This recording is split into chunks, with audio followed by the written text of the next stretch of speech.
اور سر ایک بڑی دردناک حدیث ہے ابو ذر غفاری کے بارے میں، وہ حاکم میں ہی ہے، المستدرک الحاکم میں۔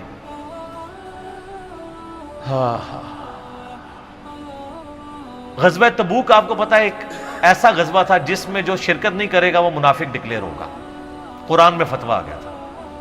اس سے پہلے کبھی نفیر عام نہیں تھی، یہ پہلا اور آخری موقع تھا، کیونکہ رومن امپائر سے ٹکرانا تھا، سپر پاور تھی دنیا کی، 1.5 لاکھ کی فوج لے کے کیسرے روم بارڈر پہ آ گیا تھا عرب کے۔ تو نبی علیہ السلام نے اناؤنسمنٹ کی کہ بھئی اب سب نے جانا ہے، جو نہیں جائے گا منافق شمار ہوگا، الا یہ کہ کسی کے پاس ریسورسز نہ ہو، یا کوئی مریض ہو، یا کوئی عورت ہو، یا کوئی معذور ہو۔ منافقین آگے بہانے کر رہے تھے، کچھ سادہ لوگ مسلمان بھی اس کا حصہ بن گئے۔ بخاری مسلم میں 3 اصحاب کی توبہ کا واقعہ بھی موجود ہے، وہی میری ویڈیو ریکارڈڈ ہے۔ تو کعب بن مالک کی رضی اللہ تعالیٰ عنہ علیہ السلام، تو کچھ لوگ جو ہے وہ یعنی اپنے ان معاملات کی وجہ سے کچھ پیچھے بھی رہ گئے۔ تو المستدرک الحاکم میں آتا ہے کہ صحابہ کرام کہتے ہیں کہ ہم نبی علیہ السلام کے ساتھ سفر پہ نکلے نا جب، تو نبی علیہ السلام کو آ کے کوئی بتاتا تھا، کہتا تھا یا رسول اللہ وہ جو فلاں بندہ تھا نا وہ بھی کوئی نہیں آیا، پیچھے رہ گیا۔ تو آپ علیہ السلام پرواہ نہیں کرتے تھے۔ پھر بتایا گیا یا رسول اللہ وہ بھی کوئی نہیں، یعنی جڑے نعرے مارتے سن اچے اچے، جدو ایتھے کسی کو دسایا جائے گا سر وہ تہاڈا پکا جڑا یار ہے بیلی وہ بھی کوئی نہیں جے، تو حضور علیہ السلام کو لوگ نا فیڈ بیک دیتے یا رسول اللہ وہ بھی غائب ہے، وہ بھی نہیں آیا۔ اب 30,000 کے لشکر میں آپ نے کوئی ریکارڈ تو نہیں رکھا تھا، رجسٹر تھا، لیکن کدھر 30,000 بندوں میں کدھر کوئی رکھ سکتا ہے صاحب اس طرح، یا رسول اللہ وہ بھی رہ گیا، وہ بھی۔ تو حضور علیہ السلام کہتے ٹھیک، آپ فرماتے تھے اللہ چاہے گا تو آ جائے گا، نہیں آئے گا تو نہیں آئے۔ تو کسی نے کہا کہ وہ ابو ذر غفاری بھی پیچھے رہ گیا، آیا اور ابو ذر کو اس کے اونٹ نے روک لیا، اونٹ ہی نہیں اٹھ رہا تھا نا سر، وہ آپ کو گاڑی تو نہیں ہے نا جو سٹارٹ کر لیں گے آپ، اونٹ چلنے سے انکار کر دے، کوئی کر سکتا ہے؟ اور سر سفر کتنا ہے؟ 700 کلومیٹر، 700 کلومیٹر کا ریگستانی سفر آج کے دور میں بھی کرنا مشکل ہے، سائیکل پہ نہیں آپ کر سکتے، پیدل تو آپ سوچ بھی نہیں سکتے، اونٹ کے بغیر کیسے ہو سکتا ہے؟ جس میں آپ کو اونٹ اس لیے بھی ضروری ہے کہ اس کے اوپر آپ نے سامان لادنا ہے، پانی نہیں راستے میں پینا، ریگستان میں تو کئی کلومیٹرز تک کچھ بھی نہیں ہوتا، بھوکے پیاسے مریں گے۔ پھر آپ قافلے سے بھی جدا ہیں۔ تو ابو ذر غفاری کوشش کرتے رہے کس طریقے اونٹ، اسی دوران قافلہ نکل گیا آگے، تو وہ اونٹ اٹھا ہی نہیں ہے، تو حضرت ابو ذر غفاری نے اپنا سامان اپنی پیٹھ پہ لاد لیا، پیدل چل پڑے ریگستانی سفر میں۔ حاکم کی روایت ہے کہ ہم نے دیکھا دور سے ایک اکیلا شخص آ گیا جس کی پیٹھ کے اوپر بورا لدا ہوا ہے۔ تو نبی علیہ السلام کی آپ محبت دیکھیں، آپ نے فرمایا کہ تو ابو ذر ہو جا، یعنی جو آنے والا شخص ہے تو ابو ذر ہو، یعنی حضور نے خواہش کا اظہار کیا۔ آپ کو نظر تو نہیں آ رہا تھا یہ کون آ رہا ہے، آپ کی محبت، آپ کو پتا تھا ابو ذر غفاری نہیں رہ سکتا پیچھے۔ تو صحابہ کہتے ہیں آپ نے فرمایا تو ابو ذر ہو جا، تو صحابہ کہتے ہیں تھوڑی دیر بعد جب وہ قریب آئے تو ہم نے پہچان لیا ابو ذر غفاری ہیں۔ تو جب ہم نے پہچان لیا نا تو حضور علیہ السلام نے ان کے پہنچنے سے پہلے آپ نے فرمایا ابو ذر کو دیکھو اکیلا آ رہا ہے، اکیلے ہی دنیا سے جائے گا اور قیامت الدن بھی اکیلا اٹھایا جائے گا۔ دنیا سے کیا کہہ رہے گے؟ صحیح بخاری میں آتا ہے کہ حضرت عثمان غنی رضی اللہ عنہ کے دور میں چکے،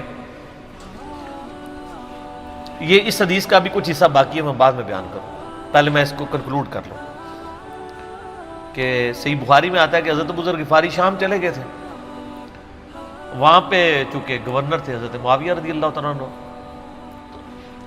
وہ قرآن کی وہ جو سورہ توبہ کی آیات ہے نا کہ جو لوگ سونا اور چاندی جوڑ کے رکھتے ہیں یہ گرم کر کے ان کی پیٹھوں پہ، ان کے ماتھے کے اوپر لگایا جائے گا قیامت والے دن، تو وہ یہ آیت پڑھا کرتے تھے، اور حضرت معاویہ سے ان کا جھگڑا رہتا تھا کہ تم لوگ جو یہ مال جوڑ رہے ہو نا اور یہ اتنے خزانے تم لوگوں نے بنا لیے ہیں، یہ نبی علیہ السلام کی تعلیمات کے خلاف ہے۔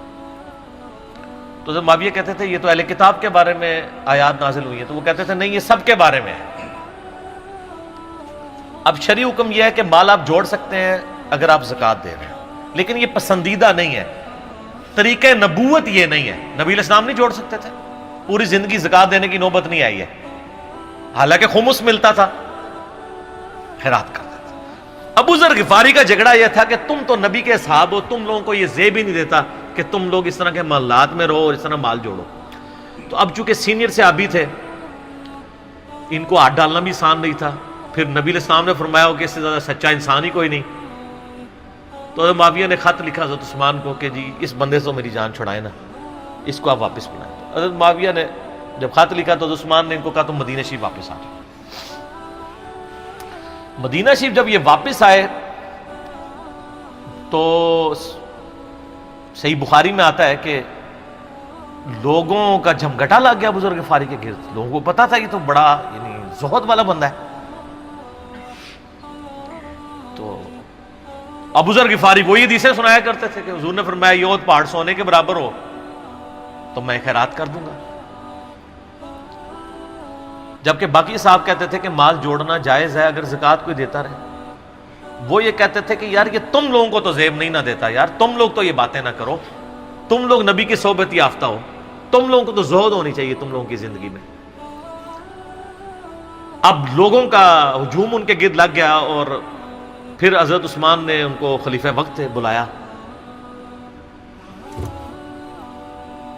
اور کہا کہ یار تو خود ہی مدینہ شریف چھوڑ کے یہاں سے چلا جا، تیری وجہ سے فتنہ کھڑا ہوا ہے۔ تو حضرت عثمان نے کہا میں نے تو نبی علیہ السلام سے سنا تھا کہ گمرانوں کی اطاعت کرنا، صبر کر لینا۔ تو ایک زبدہ نامی کا ایک گاؤں تھا مدینہ شریف کے پاس، شہر سے ہٹ کے، تو وہ پھر وہاں پہ ہجرت کر گئے۔ آپ دیکھیں ریونج کیسا تھا، لوگ کتنے ڈرے ہوئے تھے کہ ابو ذر اپنی بوڑھا شخص 80-90 سال کا بابا اپنی ایک بڑھیا بیوی کو لے کے اس عمر میں شہر بدر ہو رہا ہے اکیلا۔ آج نہیں آپ سوچ سکتے کسی جگہ آپ اکیلے جا کے پڑاؤ کریں، کسی بیابان کے اندر، ریگستان کے اندر۔ اس زمانے میں آپ سوچ رہے، آج کل بھی آپ مدینہ شریف کے گر چلے جائیں تو آپ آنی ایک رات بھی نہیں گزار سکتے۔ تو کوئی شخص حضرت ابو ذر غفاری کو سی آف کرنے نہیں آیا سوائے حضرت علی کے، اور وہ بھی مدینے کی باؤنڈری تک آئے۔ ان کو پتا تھا ان کے سٹانس کے بارے میں، اور حضرت علی نے ان کو جب سی آف کیا تو کہا کہ میں چونکہ حکمران وقت کی اطاعت کا پابند ہوں، میں مدینے کی باؤنڈری سے باہر نہیں جاؤں گا۔ اگر مجھے کوئی اس طرح کا یعنی حکم کی اجازت مل جاتی تو میں تیرے ساتھ جاتا۔ ایران والوں نے حضرت علی علیہ السلام کے زندگی کے آخری 10 سال کے اوپر ایک فلم بنائی ہے، امام علی علیہ السلام۔ اس میں ابو ذر غفاری کے سارے واقعات انہوں نے فلمائے ہیں سر، دیکھنے والے جب مولا علی چھوڑنے آتے ہیں، پھر جو ان کی ڈیبیٹس ہوتی ہیں مدینہ شریف میں لوگوں کے ساتھ، وہ ساری انہوں نے ویڈیو میں فلما دی۔ پھر یہ چلے گئے وہاں پہ رہنا شروع ہو گئے۔ اب اس حدیث کی طرف واپس آ جائیں جو فرمایا آپ علیہ السلام نے اکیلے ہی مرے گا۔ تو ابو ذر غفاری، اس حاکم کی روایت میں آتا ہے ابو ذر غفاری کی موت کا وقت قریب آ گیا، صرف بیوی ہے پاس۔ بیوی نے رونا شروع کر دیا کہ حضرت آپ فوت ہو گئے، آپ کو کفن کون دے گا، آپ کو غسل کون دے گا، آپ کو دفنائے گا کون، میں عورت ذات کیا کر سکتی ہوں۔ حضرت ابو ذر نے کہا کہ نبی علیہ السلام سے میں نے سنا تھا کہ تو اکیلا مرے گا، پھر مسلمانوں کا ایک قافلہ وہاں سے گزرے گا جو تجھے کفن دے کے دفنائے گا اور جنازہ بھی پڑے گا۔ تو نے فکر نہیں کرنی، جب میں مر جاؤں تو میری لاش کو چوراہے پہ رکھ دینا، گزرگاہ پہ، جو یعنی مدینہ کی طرف راستہ آتا تھا گاؤں ایریا سے گزر کے، اللہ میرا بندوبست کر دے گا۔ وہی ہوا کہ ان کے مرنے کے بعد مسلمانوں کا ایک قافلہ دور سے آ رہا تھا.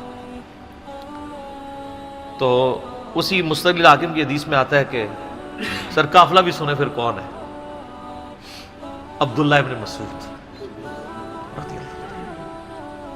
ابو ذر غفاری بھی زہد کے امام، ابن مسعود بھی زہد کے امام، ابو درداء بھی زہد کے امام.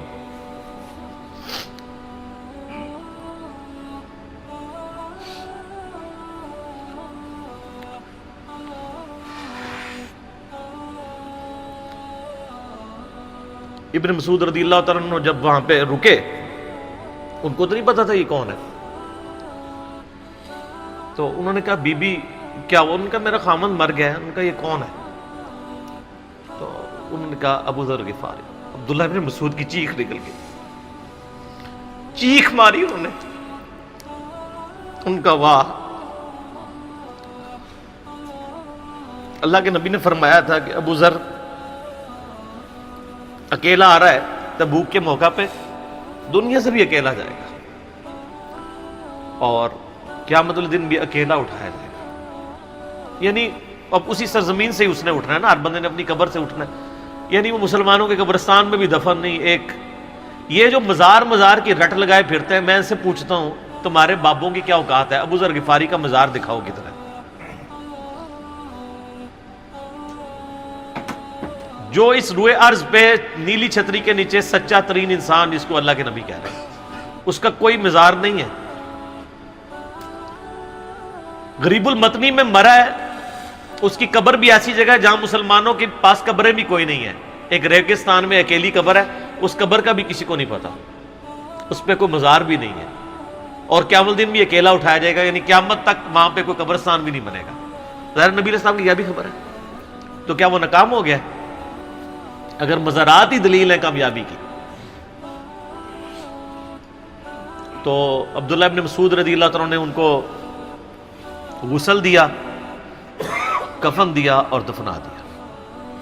یہ پوری ڈیٹیلز آپ کو المستدل حاکم میں مل جائیں گی. تو ابو ذر غفاری ان چند شخصیات میں سے ہیں جن میں پوری امت کا اتفاق ہے ان کی نیکوکاری کے اوپر. شیعہ بھی ان کو بہت رسپیکٹ دیتے ہیں، اہل سنت بھی دیتے ہیں، صوفیاء کے ہاں بھی ان کو امام مانا جاتا ہے زہد کی وجہ سے. آپ تصوف کی جتنی کتابیں پڑھیں، چاہے امام غزالی کی ہوں، رسالہ قشیریہ پڑھیں، اور لوگوں کو بھی پڑھنا شروع کریں، تو ابو ذر غفاری آپ کو زہد کے امام کے طور پہ ملیں گے کہ ان کی زندگی میں یعنی یہ زہد تھا کہ انہوں نے کس طرح کی زندگی گزاری ہے. سر لوگ مجمع میں مرتے ہیں، ان کو یاد کوئی نہیں کرتا، اور ابو ذر غفاری کو آج بھی دنیا یاد کر رہی ہے، ہم بھی یاد کر رہے ہیں رضی اللہ تعالیٰ عنہ علیہ السلام. اللہ تعالیٰ قیامت والے دن ہمیں ایسے نیکوکار لوگوں کا ساتھ نصیب فرمائے. آمین ثم آمین.